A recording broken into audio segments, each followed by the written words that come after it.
Where are you at in the cycles of life? Are you at the beginning and working on discovering who you are, what you want in life, and exploring all the options that life offers? Or maybe you're at a midlife point, somewhere near 50, that point where oftentimes inside of us things start to percolate. And sometimes it leads to inner as well as outer massive changes happening. Wherever you're at in your cycle, it's important to understand what you're learning, embracing the gift of now, that present moment, and how you are showing it for you during that cycle. So for myself, I'm in my midlife cycle, the cycle of what I call inventory, 49 to 56. I'm excited today because my guest is going to inspire you and all of those at the midlife point to get excited about this midlife cycle. No matter where you are at, you will love the energy, enthusiasm, and wisdom that my guest is here to share with us today. Her name is Jennifer Arthurton, and she's the creator and founder of Old Chicks Know Shit, a community and podcast of the same name, designed to inspire and support midlife women in chasing their dreams and creating their kick-ass next chapter. In addition, Jennifer is an empowerment coach, podcast host, writer, and speaker. Having made her midlife course corrections, she is a passionate advocate of the inherent power and knowledge that women possess at a time when they often feel overlooked and doubt themselves the most. Let's join in now. Welcome, Jennifer. I am so excited you're here today. How are you? I am great. Thanks for having me. So how is that midlife cycles that we're all going through right now? Sorry? How are the midlife cycles? How are you rocking your midlife cycles? Life is good. I honestly can't complain. Cannot complain. Life is good. Excellent. Excellent. Well, I know that's a lot of what you work with. You have a podcast and community, Old Chicks Know Shit. Yes. I love the name. Thank you. And I want to talk a little bit first about this cycle of life, because I'm in this cycle also. I'm going to be 54 soon, but a lot of my listeners are younger. And I know for myself, when I was younger and was hearing about this upcoming cycle, I heard all kinds of things, like primarily about men. Oh, men will get a car, they'll get, they'll have affairs, they'll go kind of off the rails. And ironically enough, that's exactly what I did. I didn't have an affair, but I had a divorce. I had a red car that I drove around in my late 40s. And it's a time that a lot of people don't understand, a lot of energy that's going on, a lot of shifting inside of us, understanding who we are. And so for my younger listeners, I just want to put it out there that it's a really good episode to understand the energy of what's ahead, and or maybe their parents are going through, or just kind of understanding at a deeper level, about this cycle of life and kind of embracing it. So I would love for you, Jennifer, to share a bit about your journey through this cycle and how you've come across really embracing and helping people through this time frame. Yeah. Just one comment about something that you said there around, men going out and, getting young girlfriends and new cars. One of the things that I have really seen is that for women, like midlife tends to be like, if there is going to be a midlife crisis, it's a crisis of meaning, right? Of like, what am I doing with my life? What does this all mean? Like, am I making a difference? And I think that was very true for me as well.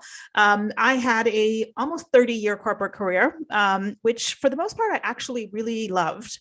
I worked for a large global organization. I had amazing job perks. I worked my way up the organization, but probably in about the last maybe 5 years of my career, maybe a little bit longer, there was this like little nagging voice that every once in a while would pop up and it would say, is this it? Like, is this what we've been working towards? Because I did everything that I thought you were supposed to do, like go to school, get good grades, get into a good college, get a good job and work your way up the ranks. And I had finally, gotten to the place where I was a corporate executive. It was the thing that I had been working for, my entire life. And then this little voice kept getting a little louder. Like, is this it? Is this really, but like all busy people, I would just push it aside because I honestly didn't know what to do about it. And the other part is like, if I entertained it, like it was kind of scary because that was the life that I had spent. Like I'd invested a lot to build that life. And the idea that I was going to give that up, like I wouldn't even allow that to enter my consciousness, to be honest.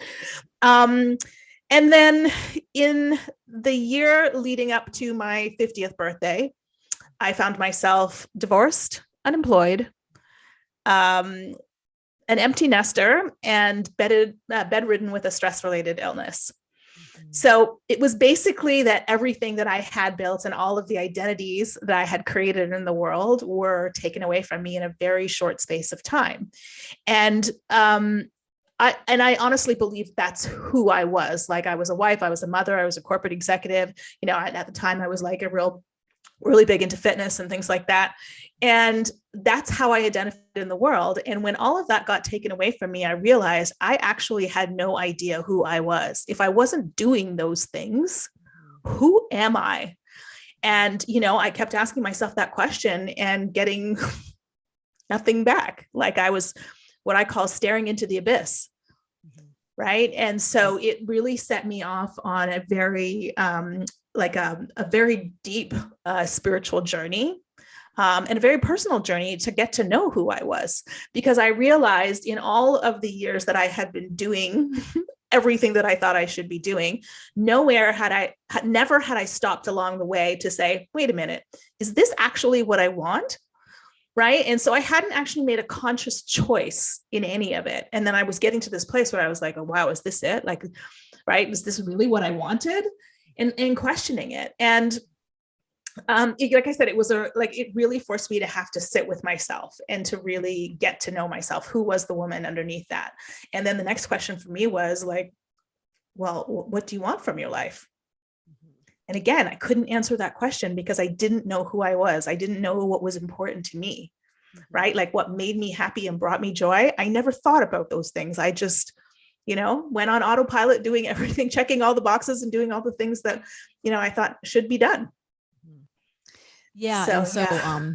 It's interesting that you mentioned the men and the difference between men and women when they go through these cycles. So I totally get it. Like women are very much on an exploration.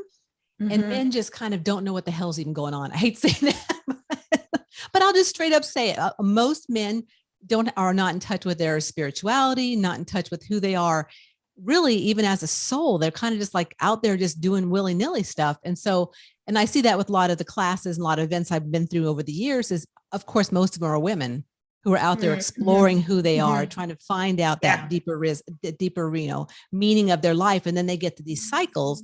Like you said, and mine too, at 49, I got divorced. I did not go the corporate way. I was a homemaker for many, many years. I was a massage therapist. And that's really where my journey opened up, was during massage therapy school and healing work. And then I got to the point where I'm like, this is not where I need to be. I needed to move. Yeah. So yeah. And then it was that search of, okay, so now what? And things just started, falling into place. Yeah. You find that for you too? Yeah. And I think that's the thing too. I mean, like I said, I invested a lot, like to get to where I was. And generally by the time we reach this time of life, we have invested a lot. Like we've put a lot of time and energy into building the life that we have. And so getting to the point where we're willing to like let go of that feels really, really uncomfortable, scary even, right? Because if I'm not that, then who am I? And as humans, we have this lovely ability to assume that the future is always going to be worse than what we know, right? When reality is it could be 50% chance it could be better or worse, right?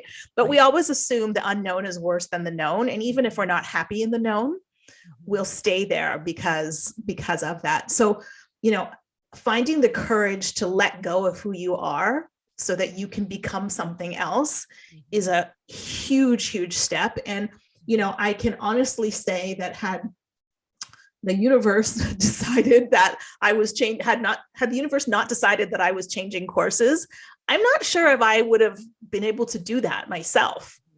But one thing I love about life is you can never miss what's meant for you. And somehow it will find its way to you. And, for me, it took it took exactly what it needed to be to get me to stop long enough to recognize that, oh, there is another path. Mm-hmm. Right? For some people, maybe they don't need the brick in the head. Me, I did. Well, and as you say that, I mean, a lot of people have cancers that come up, they get sick. Mm-hmm. Yeah. I mean, things that really are those inside things that just kind of eat away at them. And then they have to make some kind of course correction. Yeah. Well, yeah, exactly. And, it's, like I said, life will always give you exactly whatever you need. And, while we might look at it as being a midlife crisis, I call it the midlife awakening. So it's getting your attention somehow, like whatever it needs to be to get your attention to realize there is something else. Like you're not meant to be the same person as you are from the beginning to the end of our lives. Right. And so making that switch is, like I said, it can be feel very uncomfortable. But in this chapter, we are meant to be the most authentic version of ourselves. So any place where we're not being authentic will eventually fall away so that we can step into that role. For sure. And it's funny you say that about, like growing through our journey, because my ex-husband at one point, we'd been married 29 years when I got divorced. And like in my 25th or 26th year, we were talking about things and he says, you haven't changed at all since I met you. And I'm like, I mean, it hit me like I hit a wall. I'm like, are you kidding me? I'm not anything like the person you met when I was 20 years old to 46 or 47. So it's that understanding, I guess it depends on the soul, but like, different people don't recognize or realize, I think they're asleep too, especially my ex was, is that, how much I have changed and how much you do change through all those cycles of life. It's an unfoldment and always constant change. Yeah, exactly. And so it's really, getting to that point where it's like, okay, what do I do with all this now? So how did you make that shift from divorce and what do I do to where you're at now and what you're offering in the world, Jennifer? Yeah. So like I said, it really was a journey of self-discovery for me, is like figuring out who I was and what I wanted. And,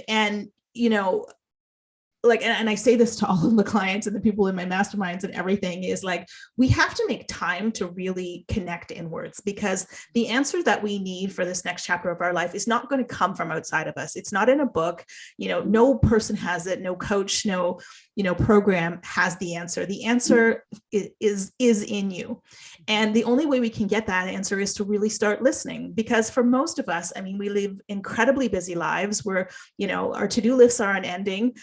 We're fielding thousands of pieces of information like every day. And we have, in the process of that, we've become really disconnected from ourselves.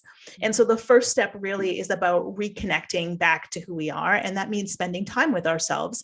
And I don't mean spending time alone watching TV or scrolling our phones or even reading a book. It means spending time like listening to what's inside us. And so that really was the first step for me was, I was so physically burnt out at that point that I honestly couldn't do much. So I would go for these really short walks in nature and just listen, not on my phone, not nothing, just listen. I would bring my journal with me. Sometimes I would write things down, but it really was creating these pockets of space to tune in and ask myself questions, like simple questions, even like, how are you today? What do you need? How's your physical body, your mental body, your emotional body, right? Your spiritual body? Like, how are all of those things feeling? Like, where are you feeling crunchy?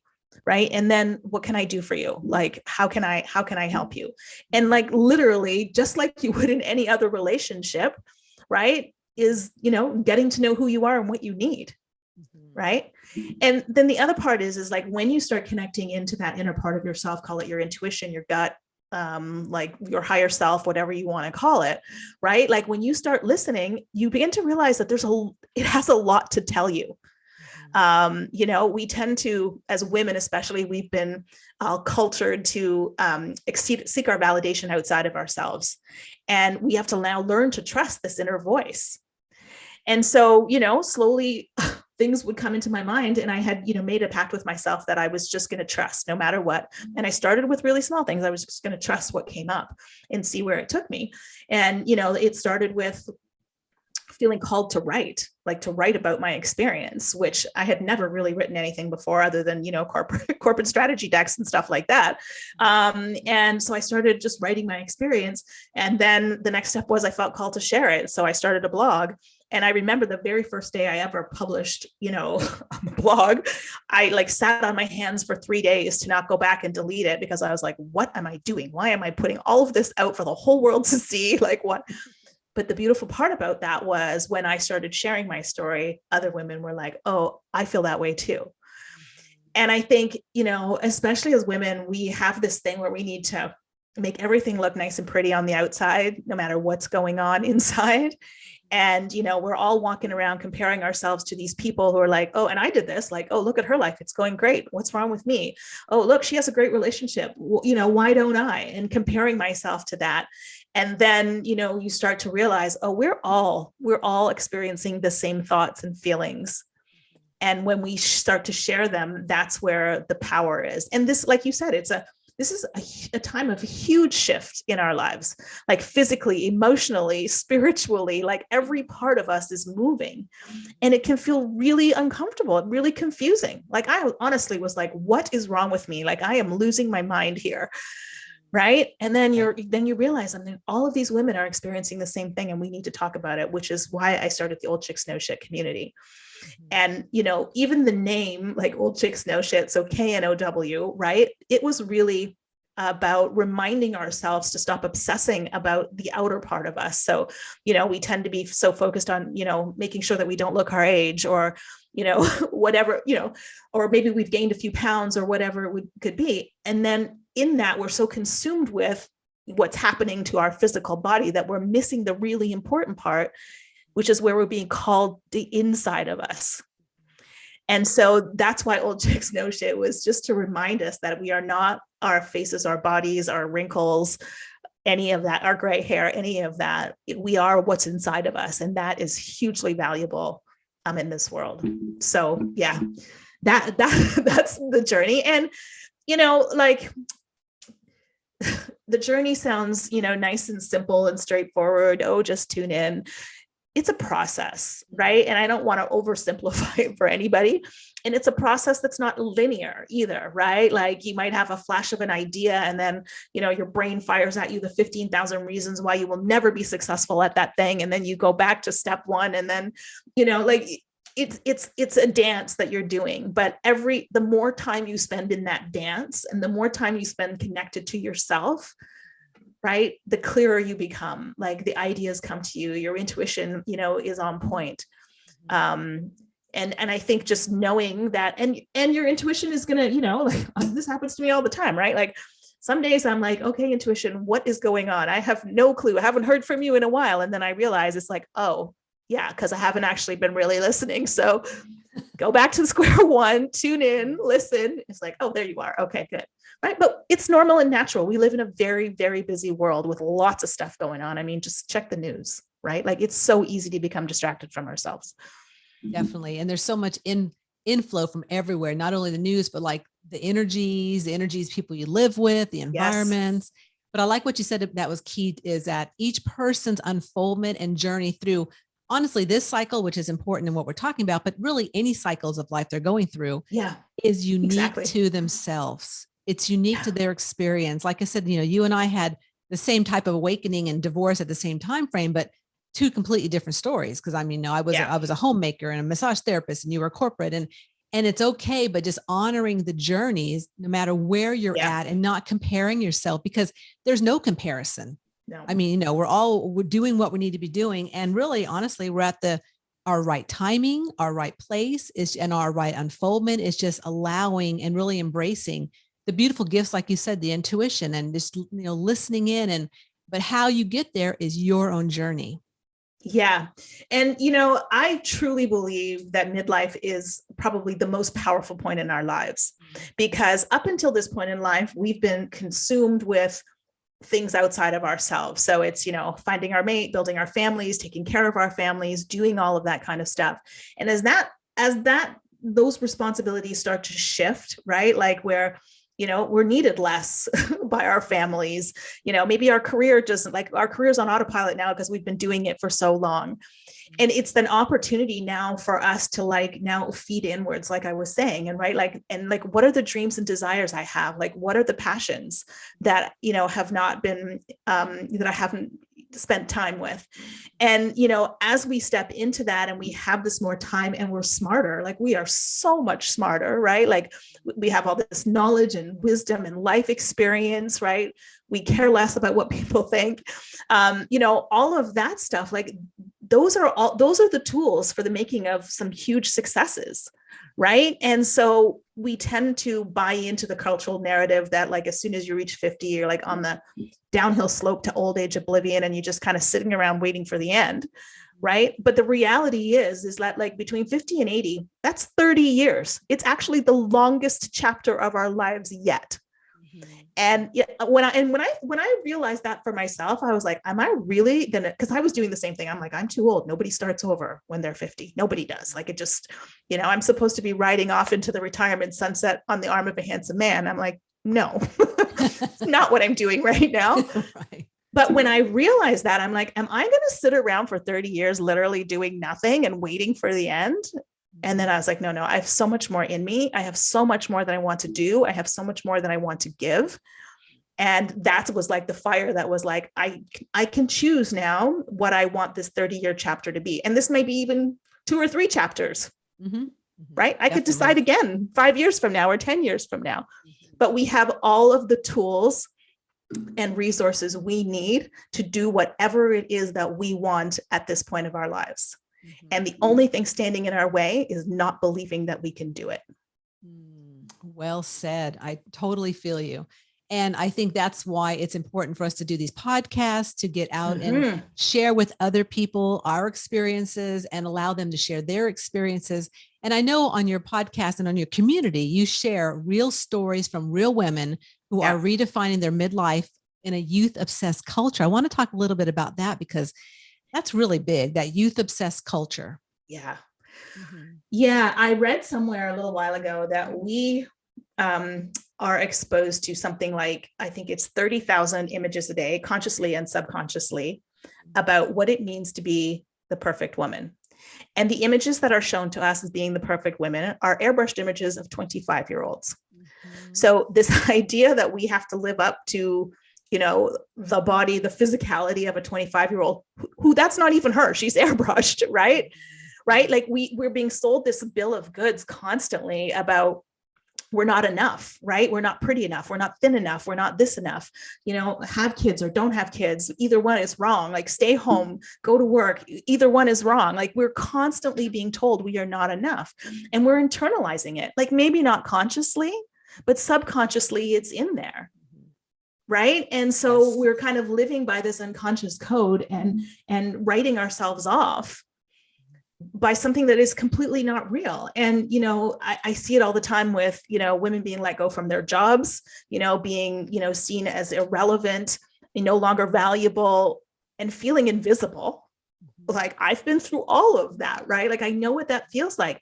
And the only way that we change this paradigm as to how women show up in this time of our lives is by each one of us recognizing what's inside of us, recognizing that we are powerful beings, and really stepping up and owning that, no matter what that is, whether it's, following your passion to skydive, or starting a business, running a charity, like whatever it is that feels meaningful to you, brings you joy, makes you happy. As we all step into that and like claim the bosses that we are, like we begin to shift, the whole paradigm of what it means. And, the women of our generation are leading the way, because we are not the same women as our mothers and grandmothers were, right? Like, it's a totally different ballgame now. So we've never seen it modeled for us. So what we are doing now, we are modeling for the women coming behind us, right? And like my daughter, who's 28, she said to me the other day, she's like, I can't wait to see what I'm going to be doing in my 50s and 60s. And when she said that, it really struck me, because not once in my entire life did I ever think about what I was going to be doing when I'm 50 or 60. It didn't even enter the frame of mind. Right. And, like as kids, we daydream about like, who we're going to marry, how many kids we're going to have, what house we're going to live in, what job we're going to do. But our dreams end there. We never think actually past that. And so no wonder we're all reaching the edge of this cliff and we're looking over and going, oh my God, there's nothing there. Right? It's just because we haven't spent any time with it. We haven't allowed ourselves to go there mentally. And like you said, we're the forerunners of the new, of that new vision, that new manifestation of how women behind us are going to come forward. Because it's funny he's mentioned that, because like I'll tell my mom something to do and she goes, well, you should be, I would be so scared about that. Like the fear that, those concepts and beliefs that really started when I was, between 1 and 7 with my parents and the environment I was in. So I'm working on that to really help my daughters coming up too behind me, and, eventual, hopefully grandchildren and other generations, because it's important to really move through a lot of those fears and concepts that were held. So, and I mean, there's reasons why they had to have those, because my mom's it was a whole different, generation, but totally. Yeah. But moving forward in what we're dealing with now, and the empowerment and the awareness and the opportunities we have as women moving forward into our later years, it is so exciting. I'm with you, Jennifer. This is like a bomb time. And I mean, it's funny because I was doing a workout this morning on Beachbody, and not that I promote beachbody.com, but it's pretty awesome. And there was a lady on the thing I was working on, and she's in her 60s and she looks awesome. And so, building muscle, feeling good. So for myself, it's about mind, body, spirit. So even though I'm all about spiritual, but it's a trifecta. You have to have all of it to really be, be in balance. Yeah. If you're not taking care of the physical body, it's really hard to be in the right frame of mind for, spiritual growth and development, for sure. Definitely agree. So, it's been so wonderful having you on today, Jennifer, and sharing. And I'd love for you to share with my listeners some ways they can get in touch with you and some things that you offer in the world. Yeah. So I run, I don't do as much one-on-one coaching anymore, but I do masterminds for women who are reinventing themselves or part of their lives. And you can find all of the information about that on my website. I love the mastermind. I love the group work, because really, one of the biggest things for me in my own transformation journey was surrounding myself with like-minded people, right? Because the journey felt really lonely at first, right? And, it's so easy when it's just you in your head to stop moving or to not do the thing, right? But having the power of a community around you, who can hold your belief on the days that you are struggling, and who can remind you how badass you really are, can remind you of all of the accomplishments that got you to this point, so that you can continue on the journey. So it was important in my own transformation. And that's why I run the masterminds, because watching women supporting each other, like literally gives me goosebumps. So you can find all of the information on the mastermind programs on oldchicksnowshit.com. So that's KNOW shit.com. I'm on Facebook and Instagram of the same name. I also have a free Facebook group. And then of course there's the podcast, oldchicksnowshit.com. So, Old Chicks No Shit on Apples and iTunes, and all the podcast platforms. And I'll have all of that in the show notes. But thank you so much again for coming on and sharing this with all of us. It was so fun. And hey, when we're 95, let's come and do this again. I'll be on yours next time. Exactly. Like, bitch and old chicks, no shit. Exactly. Thank you, Jennifer. Thanks for having me. A big thanks again to Jennifer for coming on today, sharing her wisdom, her insights, and about her services in the world with her Old Chicks No Shit community and business, and how she can support you through this beautiful midlife awakening. And I thank you all for listening to another episode of Enthusiastically Spiritual. And you know what? I recently met one of you at the Iowa Metaphysical Fair, and it was so exciting to meet someone that's actually listened to this podcast, enjoys it. And I want to encourage each and every one of you that if you've never left me a review on Apple or one of the other podcast stations you listen to, please do. I love to hear feedback on how you're liking the episodes. And I love 5 stars, and it would be a great way to back the energy of this podcast and all the beautiful guests and people that come on and share their services. So until next time, please remember that life is too short to not be enthusiastic about your unique journey.